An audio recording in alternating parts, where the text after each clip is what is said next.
and composure mode, I think. Okay, cheerio. We're up now. Take it away. Take it away. So I shall take it away now. There we are. Oh, great.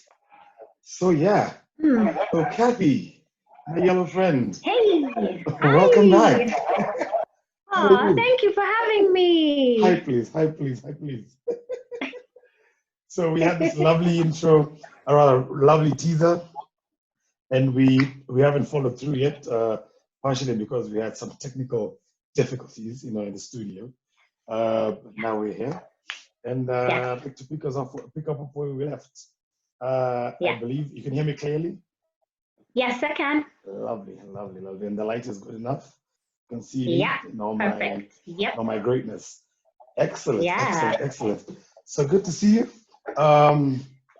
Ironically, I actually didn't know until today that this is actually Mental Health Month. May? Yeah. I thought it was October. Man, I have no idea, but I saw something online. I was like, okay, probably ask you about that. Well, it is, May is Masturbation Month. As in for real? Yeah. As in it's a month for masturbation? Yes. Okay, and there go all my questions. So I think we need to rewrite the script for today. Wow, so we are in Masturbation Month. Wow. I didn't see that coming. Okay, so great. So now that you brought it up, tell us a bit about Masturbation Month. Okay, so what I know it's celebrated in different countries, and it's where masturbation is encouraged. So whether it is as an individual or whether it's you're doing it as a couple, so it's something that is encouraged. It has a range of benefits in terms of self-discovery. It also allows you to kind of get to know what you like, what you don't like, what your limits are, and it's a really good way of getting to know your partner too. And it is a form of outer course, because there's intercourse and outer course. So intercourse is where you have penetration, and outer course is where you do a whole host of other kind of sexual behaviors, masturbation being one of them. Okay, clearly I know nothing, because I just watched some porn and I think I'm a superstar. Great. So there's intercourse, and there's outer course. Yeah. Wow. Sounds like something from an alien movie, but I will audience, for the sake of clarity, Cathy is qualified. Kindly just tell them your qualifications so that they don't think that this is just a quack discussion. Okay. All right, cool. Okay. So hi, everyone. Thank you, TJ, for bringing me on. I am a certified sex therapist. I am continuing my education by doing a PhD in clinical sexology at the International Institute of Clinical Sexologists in Miami. And I'll be specializing in addiction, which is substance, and behavior. So apart from that, my background is in psychology. I have about 5 years, which is a degree and a master's. So those are my qualifications, and I have a practice based here in Nairobi, and it's called the Almond Tree Wellness Center. So I specialize in sex therapy, which is a form of psychosexual therapy that I use for couples and for individuals. And we cover things that can sexually repress you. We also cover things such as enhancing intimacy and passion in your relationship.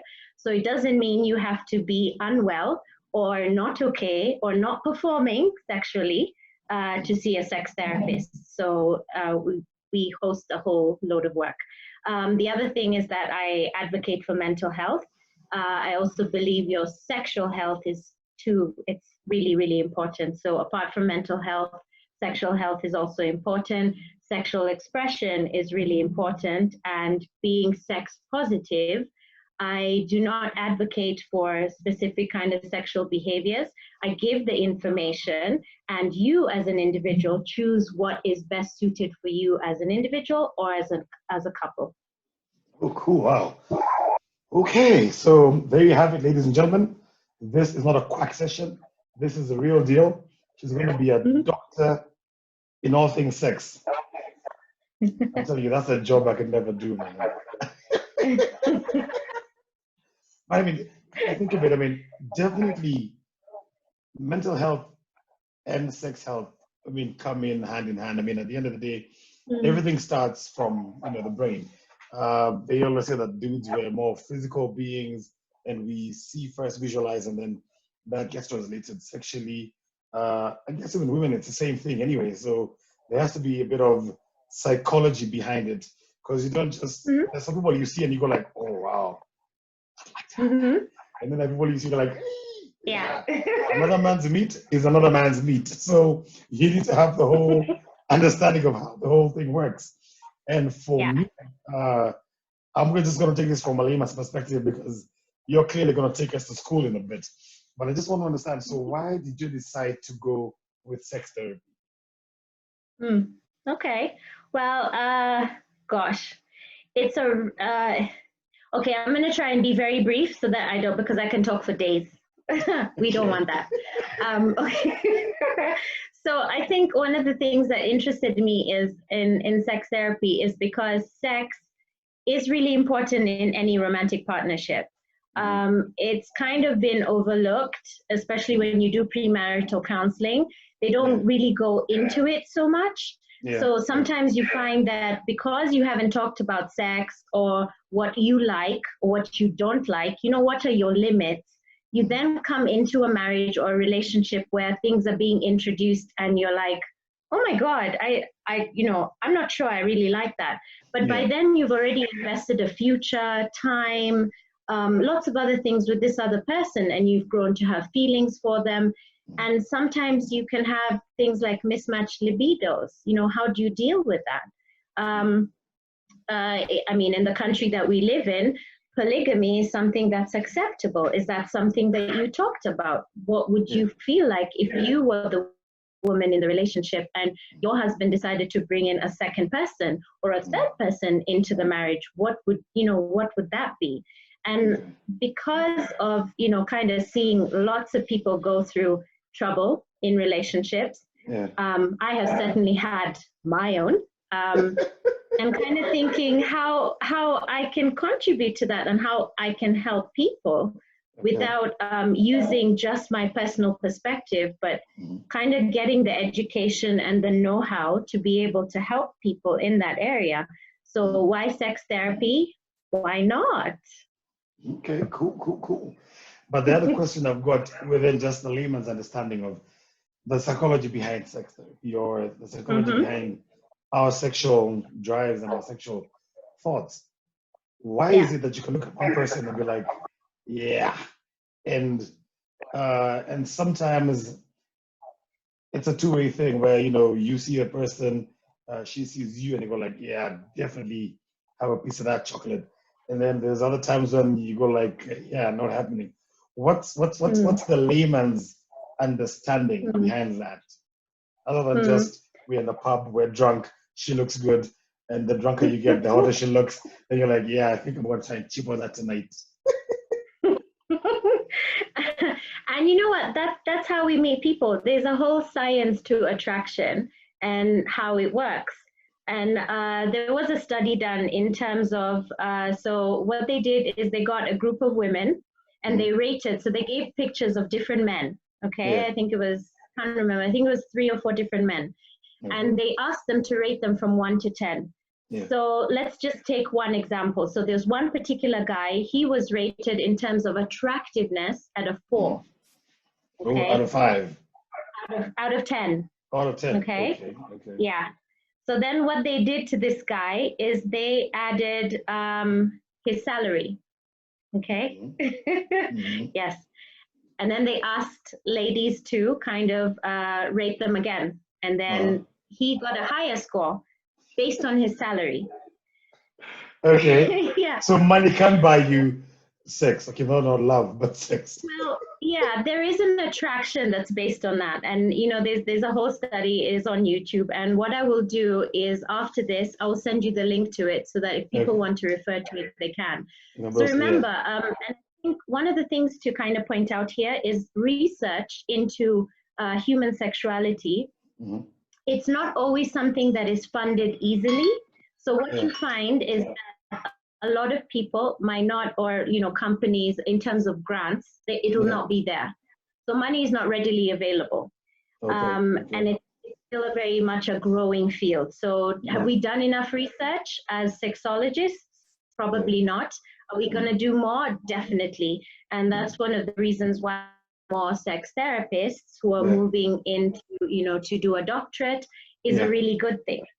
So that's one, the science of attraction. Then there's also chemistry. You know, you can look at somebody because, you know, you kind of look at somebody and think, wow, oh, they're hot. Mm-hmm. Oh, yeah, I would really like to be with them. Like, hey, oh, hello. Okay, we all go through like, hi. So, and this happens, and it's so interesting. And can I get into all the details in terms of that? Okay, maybe not at length in the session that we're in, but there is chemistry that comes into play.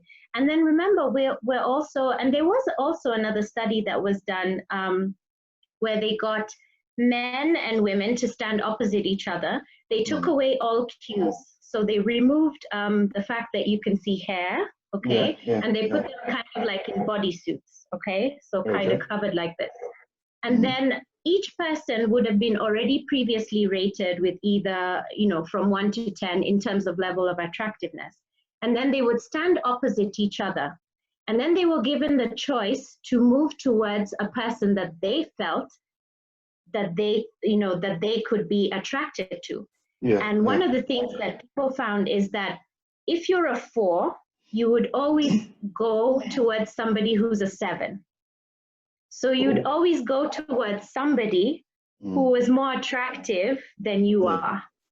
Now this is, you know, it's an experiment. It's some research that was done. Obviously, there are, you know, people kind of disputing it, but those are the kind of things that we look at. So level of attractiveness, you know, how much money someone makes, you know, what kind of job do they do, and I think also in terms of how I see things is that there is somebody for everybody. Well, that's true. If you think about some of your ex-partners, maybe, for example, they might have not been right for you, but they might be doing very well with somebody else. Now, that doesn't mean that there's anything wrong with you. It just means that maybe there was a bit of a mismatch, and, you know, the person that you're supposed to be with is, you know, coming too, or maybe you've met that person. So yes, there's science, yes, there's chemistry. However, it's all on an individual basis. Okay, interesting. And then how come, because I mean, this is what we experience in Nairobi, how come then people, you can get attracted to multiple sexual partners, and ideally there's one for everyone? So what's that about? Because people say, you know what, I'm a man and this is how we are made in animal kingdom. We must go out there and conquer. You know, the thrill is in the chase. But my friends, you know, you can only chase so much. And at some point you go like, yo, I mean, I know we're blessed with 1 million sperms and everything else, but we can't do this anymore much longer. So I mean, what does it say about that in terms of our mental setup? I think this is where the messages that we received as kids or adolescents comes in, you know, in terms of our culture, in terms of our religion, how we were brought up, how we were raised, what we were, you know, kind of told to believe. Because, I mean, think about it this way. We're born and we're given a name that we have no choice over. We then get put into a school that we have no choice over. And sometimes we even get subjects chosen for us that, you know, maybe we're not really interested in. So there's a lot of stuff. Those are messages that we get as as children or as adolescents. And you see, I think where I'm coming from here is that those messages can change as you become an adult, because then you start rediscovering what you really want, what you really like. Now, alternative lifestyles, which is having more than one partner, whether it's polyamory or polygamy or in terms of, the whole kink, the BDSM movement. Now, those are all lifestyles that are existing. Are they right for every single person? No. Are they right for some people? Yes. I think one of the reasons why we kind of feel that, it's one partner is because monogamy is something that a lot of us were raised seeing. And when we see something, other than monogamy, so for example, infidelity, because let's say a man decides that he's going to cheat on his wife, or it happens. I mean, I don't know whether everybody decides to do that, but sometimes it does happen. And if that happens, then, what kind of messages are we sending out? Is that wrong? Is that right? The thing is, wrong or right is a matter of perspective.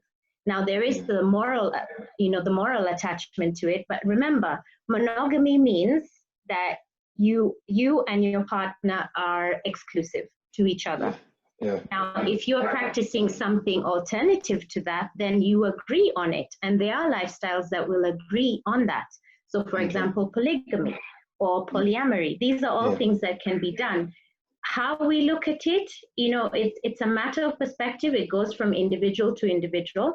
And sometimes us, maybe seeing, let's say, one of our parents, for example, cheat on our mom or our dad, can kind of make things a little bit confusing. So, we've grown up in a place where monogamy is the kind of thing that is only existing, but is it something that is right for everybody? Maybe not.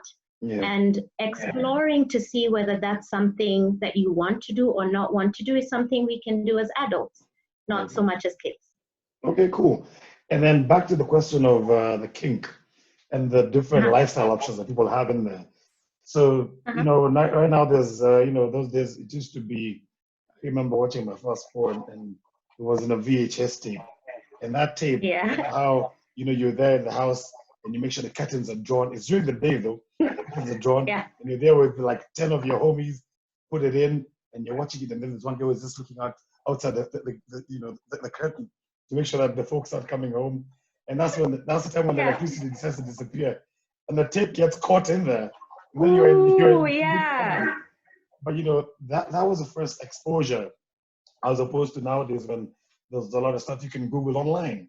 So how do you say like certain things sexually, and you want to portray that to your partner, or you want to explore so I like being choked up and tied up and all those good things, and or you've watched, like now for the ladies after watching or reading 50 Shades of Grey, it became the new thing for handcuff my legs and my hands together. And, and I'm like, okay, but why would I do that? So how do you get somebody to move from just being missionary style, very boring, Kifo Chamende, to full Mastairos? The windows! No, I feel you on this. And, quite the contrary.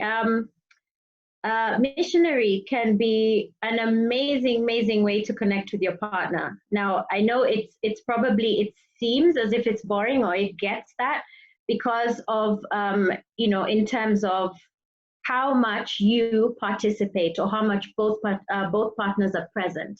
And I think I posted this on Friday, in terms of enthusiasm, because there is so much you can do even in missionary. And one of the things that I would encourage everybody to do, who's watching, who's listening, is talk to your partner. Talk to your partner. You talk about everything else. You do. Honestly, you do. You talk about kids. You talk about what you're going to have for dinner. You talk about what land you're going to buy. What else do you talk about? What school they're going to go to? You talk about your careers. And then somehow, one of the most important things that kind of brings you and connects you together, you don't talk about. What I've found in practice is sometimes you will find, a couple who have completely assumed that that one or that either of them don't like a specific sexual behavior. And when they do realize that both of them actually on the same page, it's beautiful. Because that's where you can start the whole self-discovery or the mutual discovery where, for example, hey, I want to try anal sex, for example. I hope this is going to be posted at night. Yes, after the 11 o'clock news, when kids are asleep. Thank you. But I have no I'm kids on my just checking timeline. because This is okay. open and yeah. Okay, and frank. Okay, so by the way, I'm not advocating that anybody should be or needs to be doing this. It's just, this is a sexual behavior, and some people prefer to do it and others don't. And just because you're not doing it doesn't mean you're missing out on anything, okay? So just a disclaimer there. So you can both kind of think, okay, maybe this is not something my partner would be interested in. But then after talking about it, you realize, hey, I think maybe I want to try that. And then your partner is like, really? Because I was kind of thinking about doing that, but I didn't know how you feel. And this is the thing, we assume a lot. Yeah. Just in general, we assume that maybe our partner will not like heavy petting or will not like, for example, another sexual behavior is, oh God, what am I thinking of? Help me, TJ. Give me another sexual behavior. The kink, the no? whipping, Okay.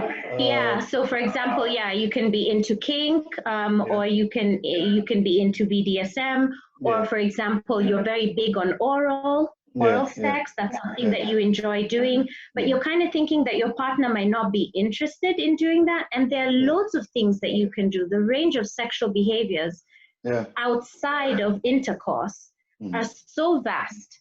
And then in terms of the different positions, you see, one of the things that, and there's a bit of research here in terms of the optimal sexual experience. One of the things that is really, in terms of having the optimal sexual experience is, if we really look at it, sex can be really awkward. Okay, you have two bodies. Okay, or maybe more than two bodies. Okay, so I'm not here to judge or say what you need to be doing, but you have bodies, and you have grunting, and you have sweating, and you have noise making, or you have quiet moments.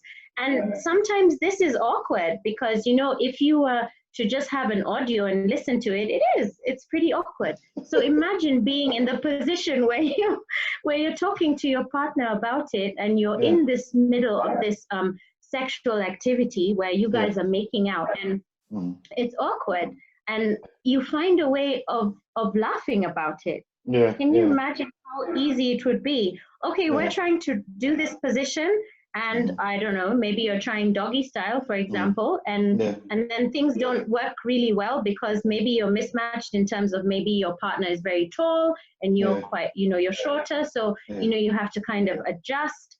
And laughing about it, that is so, it's different because you're opening up that conversation where you're saying, hey, this is really funny and this is not working for me, can we try something else?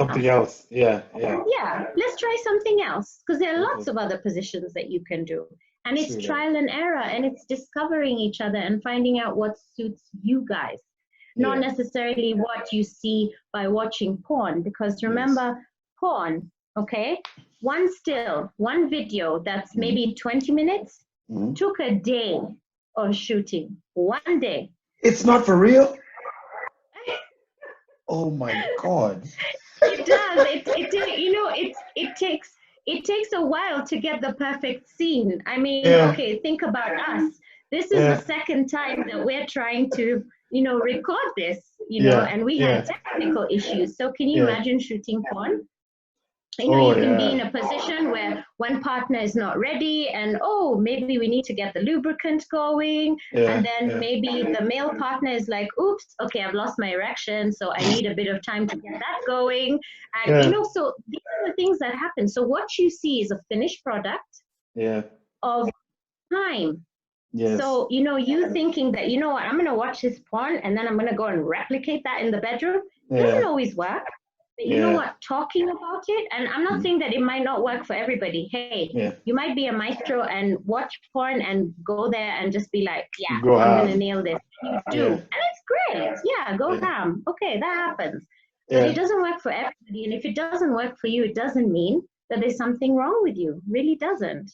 Well, true, but you do know nowadays everybody's measured on certain stereotypes. right? So, I mean, back in our days, now it's like I'm so old. Back in our days, it used to be, you have those 45 minutes. I'm gonna make love to you, and then 45 minutes. You guys are like, yeah, 45 minutes, my friend. Yeah, we're pushing the envelope. Yeah, then you tell a chick, Yeah. I'm really gonna tear you up tonight, and then after like 2 minutes, you're like, yeah, tomorrow. So there's all these Yeah, stereotypes in both people's yeah, heads, and we need yeah, to get. And I think part of it is because of how we grew up. So yeah, how do we get our African mindset, for lack of a better word, because we are an African, we're Africans, our yeah, African yeah, mindsets from sex is a dirty thing and you shouldn't be having it to now we're in this together. You know what they say in rap videos, you want a lady in the streets but a freak in the sheets. So, how do yeah. we need to figure out a way to move people Mm. from that to what they actually want Mm-hmm. to get. Because then it stops the whole thing Yeah, of looking for something on the side to try and get that excitement from, as opposed to doing it with your partner. yeah, Yeah. yeah. No, I hear you. And you know what? This is something that a lot of us go through. Yeah. Sex is dirty, Mm. sex is shameful, being naked is ooh la la, no, no, no. Yeah. So, those are the kind of messages that we had as kids, if Yeah. you think about it.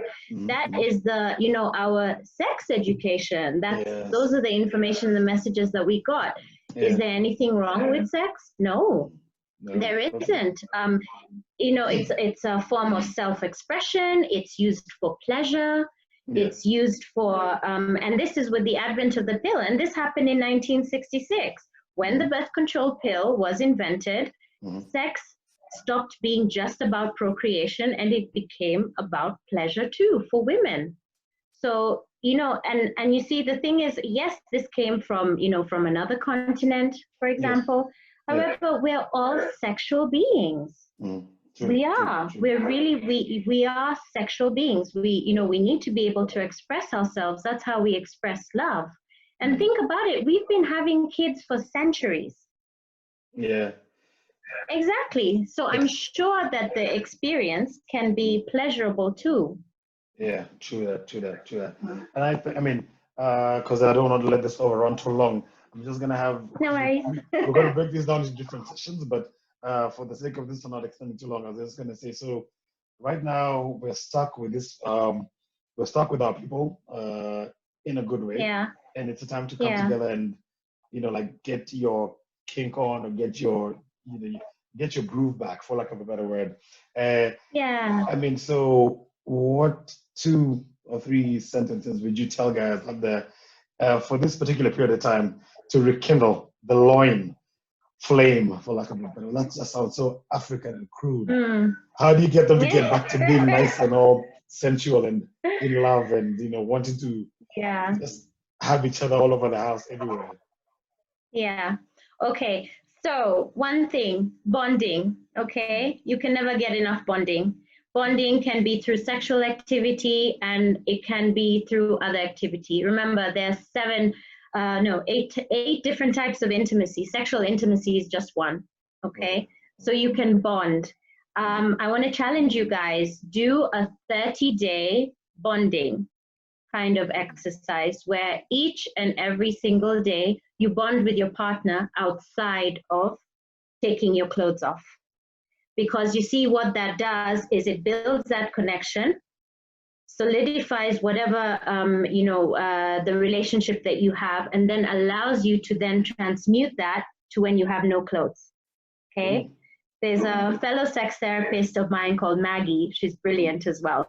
Okay. She actually said in one of the webinars that I delivered in April, what you do with your clothes on can transmute to what you do with your clothes off.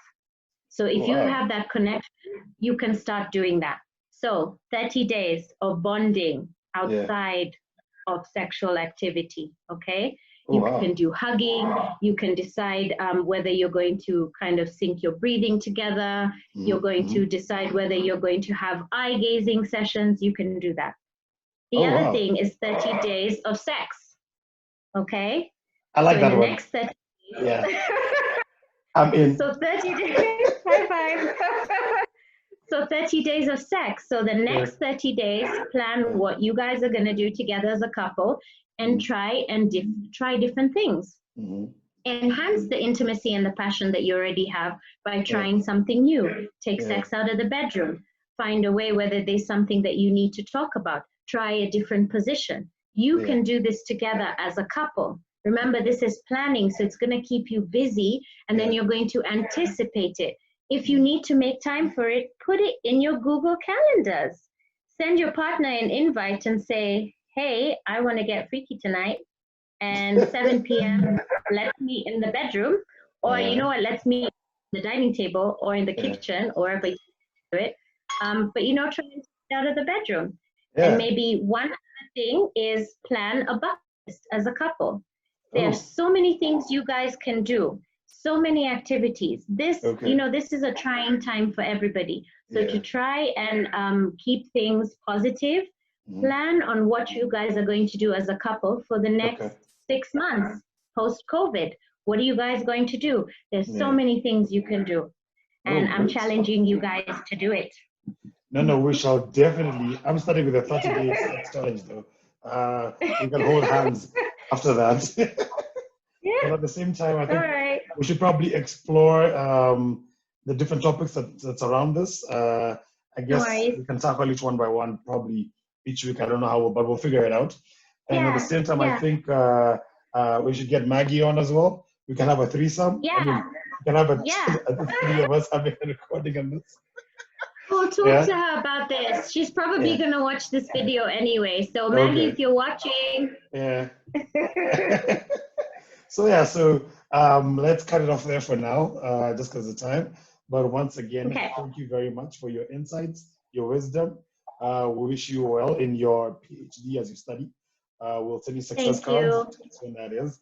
Yeah, but for now, that's all we'll have from TJ and Cathy, and we'll try and get this ball rolling. Let's see what happens. Let's get the reactions from people, and if there's anything in particular they'd like to talk about. If not, we'll just take it, one step at a time. Yeah, cool. And thank you, TJ, for your wonderful questions. Thank you for being so cool about everything. Like your humor, your laugh, it's so amazing, and it's so comfortable as well. And thank you for bringing me on. And if you guys have any questions, feel free to reach out to TJ or me. And thanks, TJ. And I'm looking forward to the next one. And remember, May is Masturbation Month. Yes, you heard that. But not 30 days of masturbation. No. No. Find out involving your partner. I mean, if you're on your own, that's okay. You can explore your body. And remember, you don't have to take it so crude as, hey, it's masturbation. It can just be about exploring your body. Oh my God. Okay. All right, then. All right. Have a good one. We'll catch up later. Thank you, TJ. Thank you very much. Bye. Okay, take care. Bye.